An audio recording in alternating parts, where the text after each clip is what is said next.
मैं नितिन चौधरी। स्वागत है आपका मेरे YouTube channel only physical education में। आज आप सभी को नेशनल स्पोर्ट्स डे की हार्दिक शुभकामनाएं।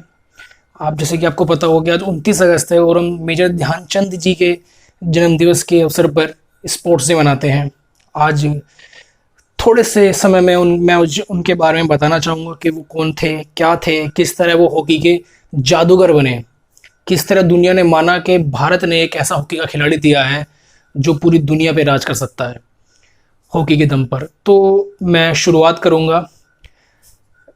मेजर ध्यानचंद जी का जन्म 1905 में इलाहाबाद के एक छोटे से गांव में हुआ था। उस छोटे से गांव में जन्म हुआ था तो उनके पिता का नाम सोमेश्वर था। 3 भाई थे वे, मूल सिंह और रूप सिंह। तो पढ़ाई उनकी ठीक से हो नहीं पाई क्योंकि पिता उनके आर्मी में थे, सूबेदार थे, तो उनका ट्रांसफ़र होता रहता था। तो ग्वालियर उनका ट्रांसफ़र हुआ था और पढ़ाई में ज़्यादा वो लगभग 6 या 7 क्लास तक पढ़े हुए थे। तो बचपन में बच्चों के साथ जब वो खेलते थे, अपने दोस्तों के साथ वो खेलते थे, तो पेड़ की टहनी तोड़कर और कपड़े से बॉल बनाकर तब हॉकी खेला करते थे। तो वो होती है ना कि भगवान जिसे बनाना होता है उसे सब कुछ देकर भेजता है, उसे पूरा कौशल, उसे स्किल्स देकर भेजता है। गॉड गिफ्ट जो होता है ना, उसे देकर भेजता है। बस थोड़ा सा उस पर मेहनत करने की ज़रूरत है, वो निखर के आता है फिर। उसी तरह उनका इंटरेस्ट वैसे इस हॉकी में था नहीं, लेकिन दोस्त खेलते थे तो उनके साथ खेलने में लग गए, तो हॉकी सीखते चले गए। उनके भाई जो रूप सिंह थे वो भी बहुत अच्छे हॉकी के खिलाड़ी थे। कहते हैं कि रूप सिंह की स्किल ऐसी थी कि रेल की पटरी पर वो लगभग 100-200 मीटर तक बॉल को ड्रिबलिंग कर तो ले जाते थे बिना बॉल को पटरी से गिराए हुए। इस तरह की स्किल थी उनकी। तो जब वो खेलने लगे तो एक बार आर्मी ए रेजिमेंट का आपस में मैच चल रहा था, तो वहाँ बैठकर देख रहे थे। तो एक टीम जो हार रही थी, तो इंटरेस्ट नहीं आ रहा था गेम के अंदर। तो जो वहाँ के ऑफिसर्स थे बैठे थे, कहते अब चलना चाहिए, अब तो टीम हारने वाली है, अब जीतने का मतलब नहीं बनता। तो पीछे से आवाज़ आई ध्यानचंद की कि मैं इसे जिता सकता हूँ, मैं मैच जिता सकता हूँ। तो देखा कौन है, तो उनके जो पिता थे कहने लगे, बेटा मैच खत्म होने वाला है, टीम हारने वाली है, तुम कैसे जिता दोगे इन्हें मैच? तो मैं जिता दूंगा। तो जो अफसर थे बड़ी उन्होंने सराहना की, क्योंकि बच्चा इतना बोल रहा है तो खेलने का मौका देना चाहिए एक बार। तो उन्होंने उन्हें खेलने का मौका दिया। थोड़ी देर में गेम बदल दिया उन्होंने। हालांकि टीम हार गई, लेकिन मैच को वो इतना क्लोज ले गए कि सब ने उनकी सराहना करी कि क्या खेलता है। तो जो वहाँ के अफसर थे, तो उन्होंने उनको कहा कि भाई तुम इतना अच्छा हॉकी खेलते हो, आर्मी क्यों ज्वाइन नहीं करते? तो तब उनके पिता वहाँ थे, वो मुस्कुराए। उन्होंने आर्मी ज्वाइन की लगभग 17 साल की उम्र में। उन्होंने आर्मी ज्वाइन की 1922 में, ब्राह्मण रेजिमेंट में उन्होंने आर्मी वो भर्ती हुए। तब वहाँ पर उनके कोच थे, मतलब एक वो भी अपने हॉकी खिलाड़ी रहे थे, भोले तिवारी थे, वो उनके कोच थे। उन्होंने बारीकियाँ बताई उसके बाद उन्हें हॉकी की। तो दिन में ड्यूटी करते थे तो उन्हें हॉकी की प्रैक्टिस करने का टाइम नहीं मिलता था, इसलिए वो रात को प्रैक्टिस करते थे चांद की रोशनी में। इसलिए उनका नाम ध्यानचंद पड़ा। उनका नाम ध्यान सिंह था, लेकिन वो चांद की रोशनी में प्रैक्टिस करते थे, इस वजह से उनका नाम ध्यानचंद पड़ा। ठीक है, वो भाई हॉकी स्किल होने लगी आसपास के एरिया में, मतलब उनका नाम हुआ कि बहुत अच्छा प्लेयर है। तो हुआ ऐसा कि 1928 ओलंपिक के लिए भारत को एक नई टीम बनानी थी, क्योंकि पहली बार आधिकारिक रूप से भाग लेने वाली थी एम्स्टर्डम ओलंपिक में इंडियन हॉकी टीम। तो उन्हें एक अच्छी टीम की तलाश की।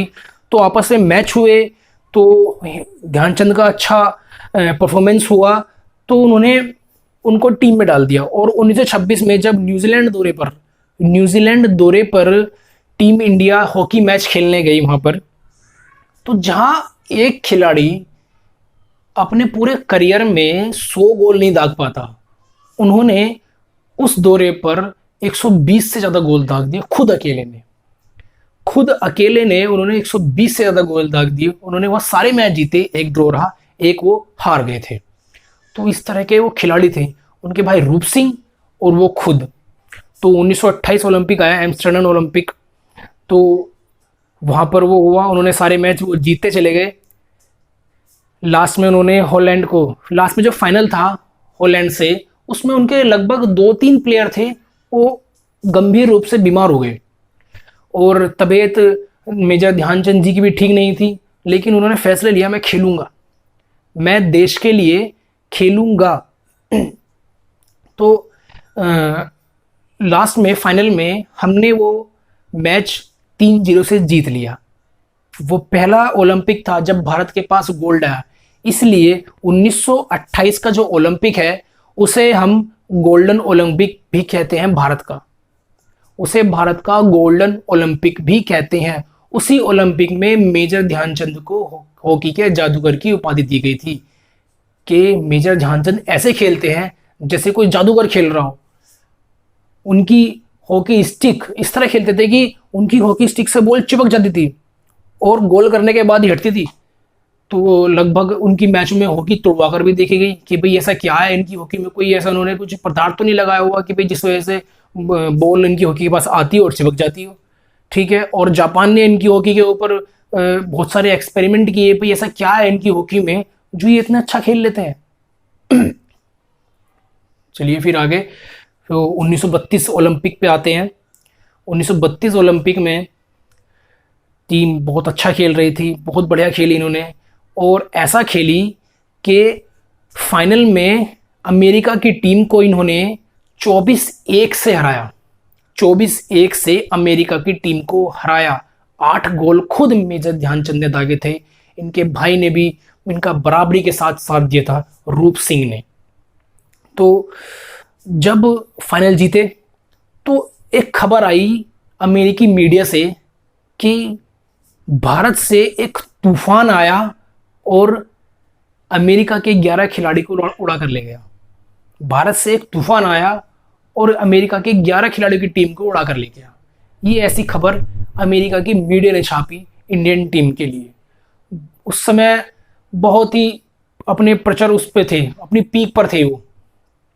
तो फिर उसके बाद 1936 बर्लिन ओलंपिक, तानाशाह जर्मनी में, तानाशाह अडोल्फ हिटलर के उसमें था।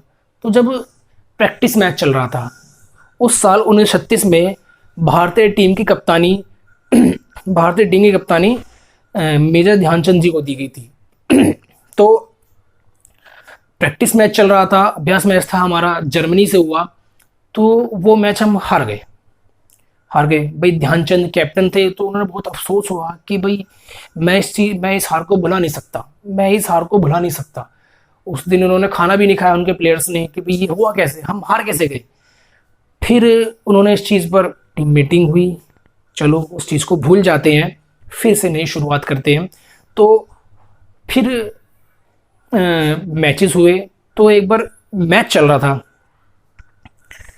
अब मेजर ध्यानचंद बार बार गोल की तरफ हिट कर रहे थे तो गोल नहीं हो रहा था, बार बार जाकर पोल में लग रही थी बॉल।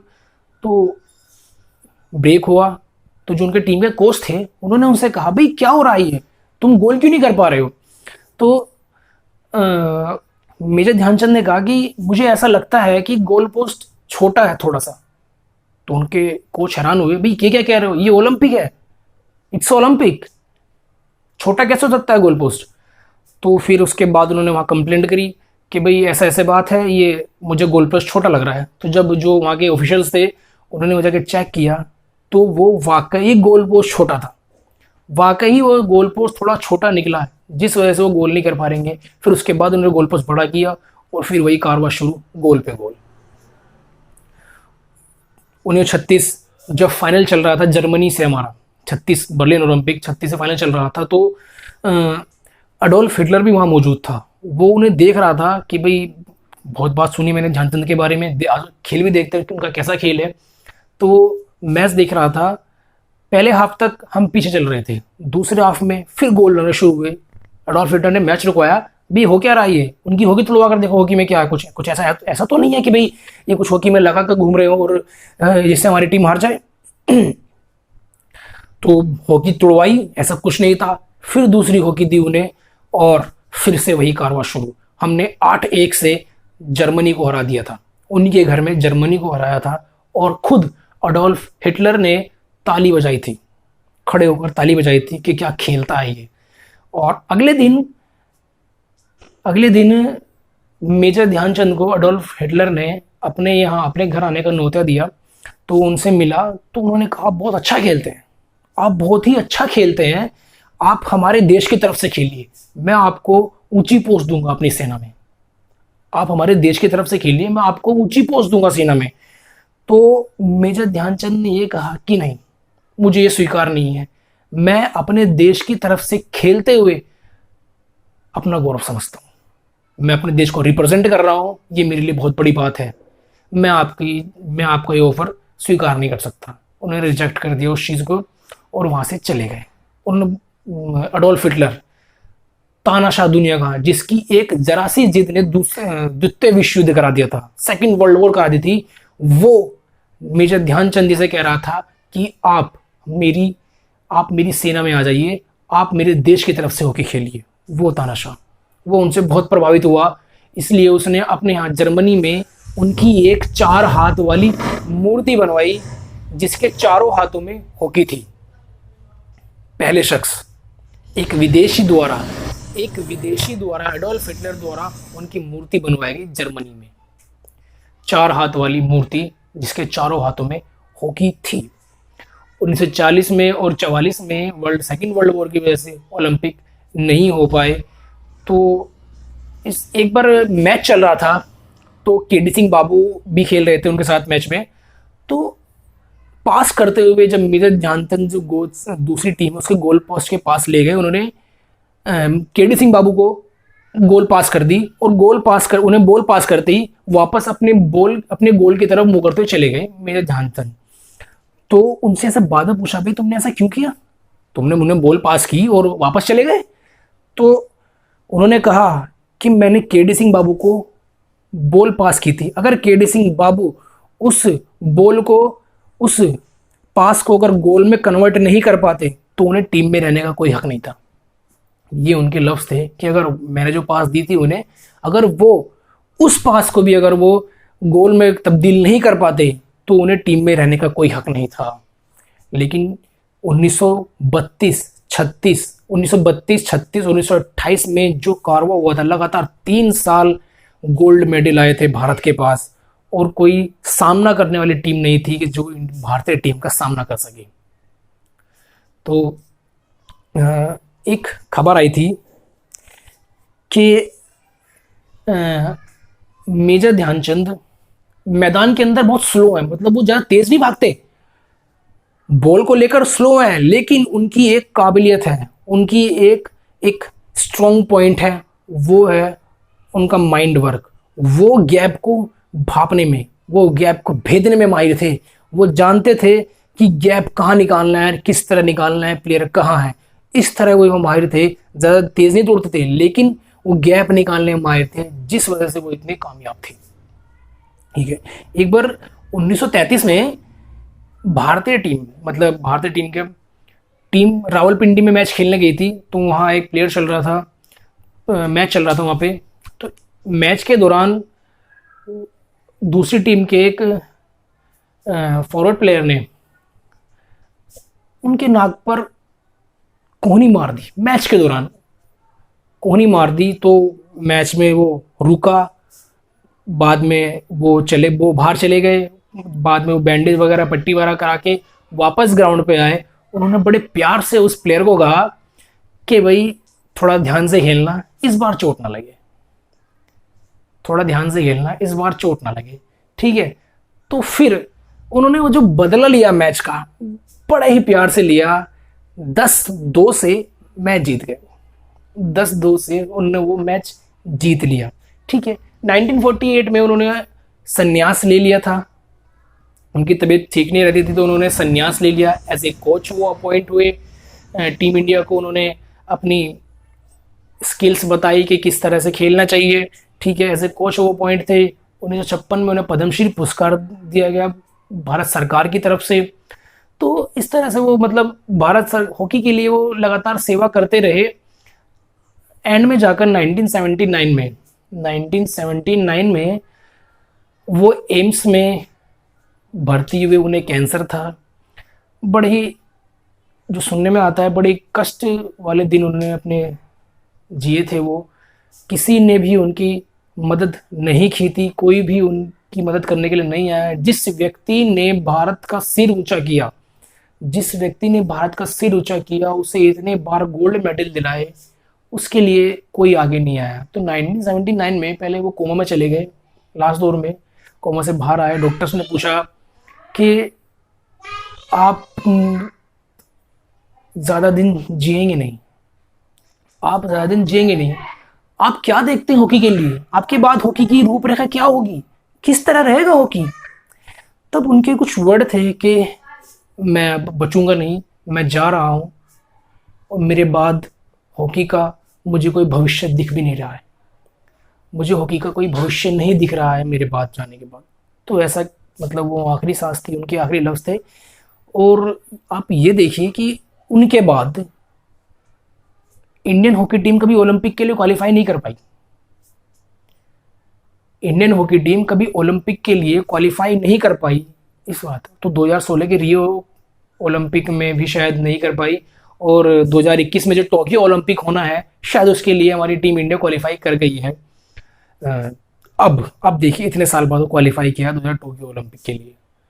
तो ये थी उनकी कहानी थोड़ी सी, जो मैंने आपको बताई है। मेजर ध्यानचंद जो हॉकी के जादूगर थे, जिनका पूरा विश्व में नाम था। जैसे हॉकी में मेजर ध्यानचंद हैं, ठीक है, और बैडमिंटन में राफेल नडाल, रोजर फेडरर हैं, हॉकी में, फुटबॉल में पेले हैं, क्रिकेट में डॉन ब्रैडमैन हैं। तो ऐसे ही हॉकी में उनका नाम था। एक बार डॉन ब्रैडमैन ऑस्ट्रेलिया आए हुए थे मैच खेलने के लिए, ऑस्ट्रेलिया के ही थे, ऑस्ट्रेलिया मैच चल रहा था उनका इंग्लैंड से।